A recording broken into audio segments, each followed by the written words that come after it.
There we go. Live. We live. Yeah. What's popping? Your boy DJ Nafis at the studio going in right now. It's a lot of great stuff happening in Chicago. And I got three great men sitting in front of you right now. All right. I got Detavio Samuels. Right. I got the big homie Corey Jacobs and Mhm. 19 Keys, man. I appreciate y'all coming out here in Honored to Chicago. be You're here. at DTLR Studio. Thank y'all for coming out here. I know y'all here for Rebuild Chicago. So let's start, man. Detavio, tell me about what's happening here in Chicago at 6 o'clock at the Harold Washington Cultural Center. Talk to me about what's going on. Look, from the beginning, Revolt has always been a company that was focused on providing information and education for our people. And so Mhm. today you're going to see keynote speeches, you're going to see panels, you're going to have a town hall conversation all around how we take back our neighborhoods, how we reclaim our neighborhoods, how we rebuild our neighborhoods, and how we build generational wealth collectively. Like our cities are so amazing and our cities are so powerful, but so oftentimes people have left them in spaces of desolation. And so now it's time to take back control. We're not waiting on nobody. So today is the beginning of that conversation. Absolutely. Corey, talk to me about your function, brother. Oh man, how you doing today? And my function is kind of like I'm a partner in the Oasis Investment Group. I'm also senior advisor to Sean Combs. And one of the main things I'm focusing on, what I love about Oasis Investment Group is the build program and the educational aspect of it. When I heard that 49 schools was closed around the city, like I was like 49 schools, where are those kids going? Where are they learning? And one of the things that we're doing is we're taking kids, out of the city like Chicago and bringing them maybe to an Atlanta to learn skills, to learn education, to get them out of their environment and get certifications and job placement. And then also, what I'm here for is the scalability of I'm looking at the whole, the project as a whole, how we could take this across America. And then another thing, what I'm really passionate about is when we're building out these and redesigning these buildings, right? We're not just redesigning, the same old thing. How we're coming in and how we're bringing solar, sustainability, better water treatment plans. What kind of vision are we presenting to our people to aspire to? Right, some of these buildings been there a couple of hundred years. What kind of monuments can we put in the ground to let people see where the future of home development is? Absolutely, absolutely. Keys, 19 Keys. Pleasure to talk to you as well, brother. Tell me about the process of a person who might be looking at this like, okay, we talk about this, we want to build up and everything, but the education part, what does a person have to come into in their mindset to be able to accept these things and be able to maintain them? Once we get it all built, we still got to maintain it. What we got to do? Mhm. Well, I think the type of people that will get involved, the people that will understand the process, this is long term, right? Getting us to the point where we taking over our future. It's the management of our future, right? Like when you're talking about having, large organizations, Black America, if you will, it's about how do you strategize to get that management under focus. You understand me? Being able to manage our resources, our thoughts, our ideas, and collectively pull our resources. So pulling our resources look like creating a fund because it goes from idea stage to execution. Now, once in the midst of this execution, you have, well organized Black men of all different array of backgrounds who bring all their expertise, their network, and their influence, their resources to the table. And in the midst of what we build, we already going to take pride in what we build. Right. So that means that when we talk about rebuilding Chicago, because we're talking about Chicago was once built up, we're saying that there used to be affluent cities, you understand me, with Black wealth. After Black Wall Street, there were 60 plus towns that were destroyed. What happened? Black people stopped believing that we can build our own. That's what was destroyed first, which is why we haven't built. Because when you hear about it, first thing people say, what about Black Wall Street? Or what about now? You understand me? The idea is, Huey P. Newton had a statement. He said, revolution in my lifetime. But he said he never believed that he was going to live long enough to see the fruits, right, of that revolution. But I believe now we can live in an existence to where we say revolution now because it just changes the mindset of the people. There are many people in Chicago that want to see it go from a financial desert, a food desert, an equity desert, right, to an oasis. And so the idea, if we can make that change in Chicago, right, which has this shadow over it, then we can make an Oasis effect anywhere. And I believe that the people are already going to come in charged with the idea of taking pride and ownership. And the lack of pride comes from the lack of ownership. So these two actually take care of each other. Absolutely, absolutely. And I agree. I think that the fact that we have to have this education in the economic part of it, though, you know what I'm saying? So that's really what the problem is. I think we've been taught to just spend the bread, spend. You know what I'm saying? And we haven't been taught like to invest the money or be patient with the money and do some big things with the bread when you get up there. You know what I'm saying? So I feel like the education part is going to be a big major factor of that. Now today, again, let me get this right here. I'm letting everybody know we live right now. It's going down at the Harold Washington Cultural Center, Rebuild Chicago, Revolt with Oasis. They're trying to hook y'all up and make y'all understand about how we can build each other aggregatedly, you know what I'm saying, together, comprehensively for us to build our city back up. You know what I'm saying? We don't have to have food deserts.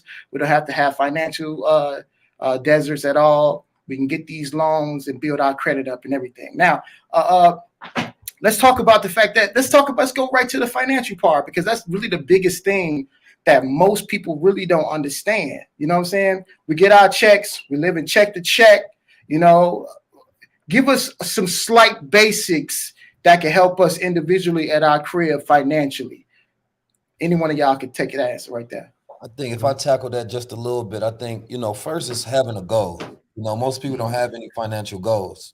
So therefore, when you get money, you don't have a plan to where it's going to go, right? If you hop in anybody's car, you don't know where you're going, and you can be driven anywhere. Chaos breeds chaos. So when you don't have a financial goal, you have financial chaos. Then we start thinking about ways that we can spend money before we get it. Oh, that check coming, I'm gonna buy these shoes. I'm gonna go to this concert. I'm gonna go to this strip club, right? Instead of start thinking about, okay, I want to save $10,000. Why you want to save that $10,000?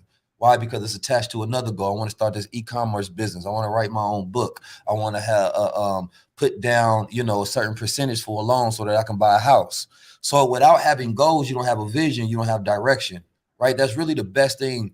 The rest of it is, once you have that goal, you have this gap between what you want to do and how to do it. And then that's education, right? So once you get the education, you got to build up the mindset to be willful enough to execute on the knowledge that you now know.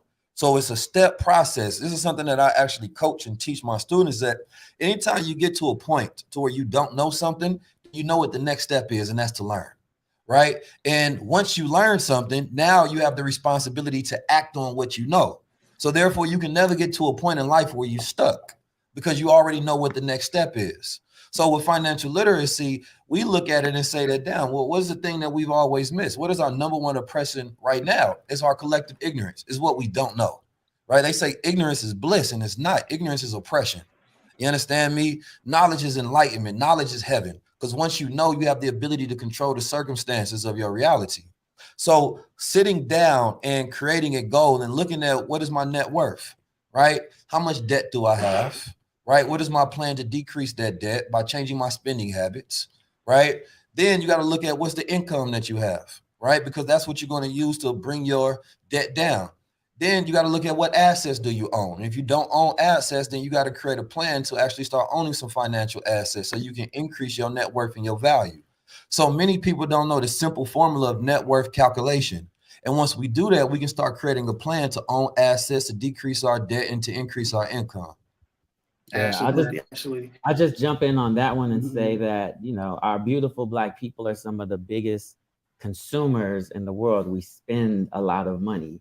And I think that the idea here is that we're saying it's okay that you spend. We also want you to spend with Black folks, right? Keep that money within our communities, but we also want you to invest and buy. And why I'm so excited about this project that we're working on today, or that we're kicking off today, is that there's also a difference between like buying and owning and possessing. And so like this whole idea is not just like, let's go buy up the neighborhood. It's like, let's possess it. When you possess it, when you take that type of ownership, now you start to think about how you redesign it. Now you start to think about what this thing should look like. Now you start to say, they had us over here in this little teeny whatever space, but how do we make this our own Black Wakanda? We shouldn't always be looking at the movies for our dreams and our vision. We should be thinking about how do we create and make those things right here. And I think that the conversation that we will see today will take us through education into really thinking about buying, but then how do we really possess and own a space?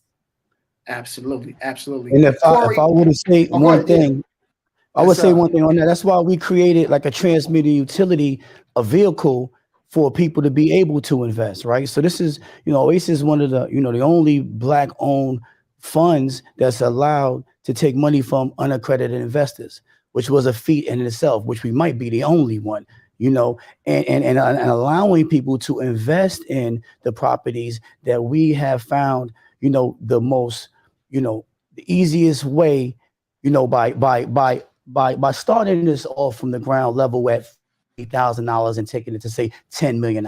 Now we've done all of the hard work to see, where the landmines are, what's this, what's that. So now all we need to do is scale that. So now we're allowing the people in the community to be able to invest and own to property. And when you own it, you have a greater appreciation for it. You're going to take care of it. You're going to have more pride.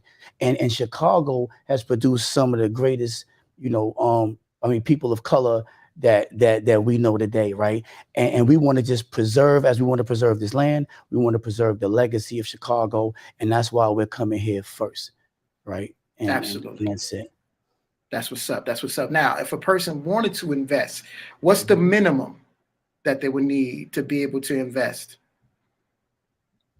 I don't believe it's a true minimum, but you can invest with as little as $500. You understand me? All the way up to $1 million if that's what you're feeling like.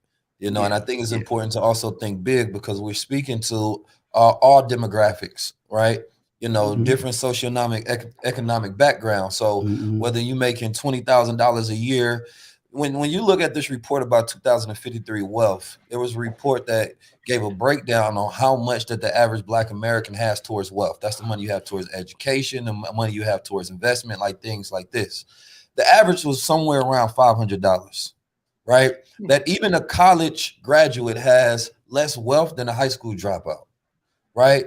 Our issue in Black America is that we don't own any assets. So the goal is to create a plan for the money that you receive and put it into vehicles like this. So now you can say you have an asset. Now you can say you have equity and you can have ownership, right? And if you can get the people to look around in their neighborhoods and their environment to be like, damn, if I can take $100 out of each check and I can start owning my neighborhood, then that's key, because then it's saying that you don't have to do it by yourself. We can do it together. Now you are working with people who have a higher level of education and resources, who've created funds and who've secured, right, the so quote unquote government permission to do it this way. Because when you talk about the accredited investors, right, typically you got to make over $200,000 a year or have a certain amount of assets to participate. And when we see celebrities and when we see people that got into these pre-IPOs where they invested into these companies before they blew up, well, the average person weren't able to do that. Right. So it's important to get these non-accredited investors, because that means that the average person who has been left out of all the opportunities can now participate in it. Right. So, your goal, especially when I think about money, I always tell people, if you create a financial goal, you got to understand how powerful your mind is. You understand me? I don't care if something that costs $10,000. You have to know that your mind is more valuable. So it's the way you utilize your mind in order to get to that goal. So when we talk about this fund, we want to get it up to $72 million. We don't want to make this, a small thing. This is about making it much larger. When we look at the piece of pie that we have when it comes to venture capital, it's less than 1.4%. You understand me? That comes to Black America. So we don't have the ability to manage capital, which is why we're not able to participate, right, in the development of our own communities, even though we participating pour money into these funds, right? So this is about, number one, not only reimagining what Black America could be if we took that $1.6 trillion and took a percentage of our own spending power and turned it into an investment dollar, but what would America be if Black men and women started to have equity and ownership in America? And America is going down right now, right? They're losing a lot of their influence and they're losing a lot of their power. And I believe that this is the best way to save America is by saving Black America. What I love about what Keith just said, and I love about what this thing is I'm a huge fan of like simple, elegant solutions, right? So when he talks about like you can get in for $500, that to us is like, all right, that's 2 weeks that you got to stay off the Nike sneaker app. You know what I mean? That's 3 or 4 weeks. You might not be able to go to the club and do it the way you want to do it. But for that little amount of money, you can now have a stake in a property that may be worth $100,000, $1 million, $5 million. Those opportunities do not exist for our people. And so I love the simple, elegant solution that's been designed, which is why REVOLT is here and is in a partnership with them. Absolutely. And it's definitely needed. I'm glad you guys are here, because we don't know. A lot of people just don't know. And it's knowledge that you seek by yourself. And I think doing a collectively like this, having y'all in a town hall meeting like this so we can talk to the people of Chicago, I think it's important that we all do it together, But okay, I always like to talk to the person who might not understand jumping into that mindset. And I want to ask Corey, what I'm saying, what does a person have to get, person who's been in the streets? They don't know nothing but the streets. You know what I'm saying? What could you tell them to flip their mind around to be able to expand their minds and to participate in something like this? What could you tell them? Well, if I could tell you a little bit about my story, for me, I've been where they was at. I had 16 life sentences, in prison, and did 17 years behind the walls of a high security prison before I was able to get clemency from President Obama. And, when I taught classes for over 10 years, I created programs. I created a program called Square Up. So Square Up, from criminality to legality, is our only best option, right? So when I did that, when I did that, it was about, letting individuals know that, sometimes you might have to take a job, you have to get to where you're going, and that's just a stepping stone to the next level, right? Yeah. And I'll jump in while I think we're having a little bit of a mic issue. But Is it a mic issue? Can you hear me? Yeah, we can hear you. I can hear y'all clearly. Can you hear us? There's some feedback. I can hear y'all clearly. I can hear y'all. You can hear us clearly? Yes, sir. All right. Second one. You want me to go for a second?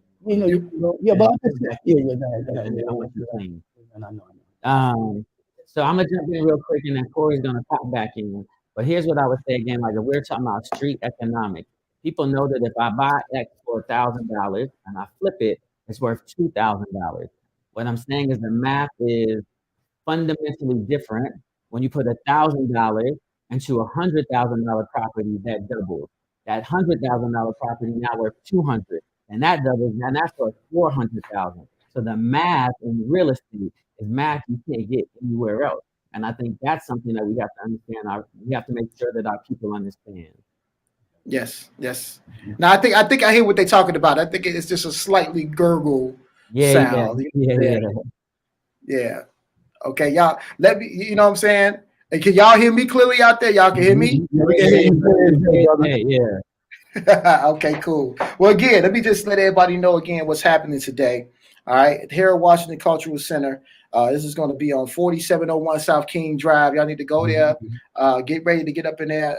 Doors open up at 6 o'clock. All right, it's Rebuild Chicago, the blueprint to reclaiming and rebuilding our communities through ownership. And I think this is a very big thing that you need to get involved in. We got a lot of properties that's in the city of Chicago that we can really get your hands on and really build them up. So again, I appreciate y'all just spending some time with us and giving us a little bit of what's happening. The main sauce, y'all gonna get it today at the Harold Washington Cultural Center. Y'all get there, 6 o'clock. All right. Hey, I'm gonna let y'all go and ride up out of here. Thank y'all again, man. It was a pleasure speaking to you guys. Yes, it's DJ Nathan on Power 92. Peace and blessings. Yes, sir. Love. All righty. Peace and blessings. Yes, sir. Peace out.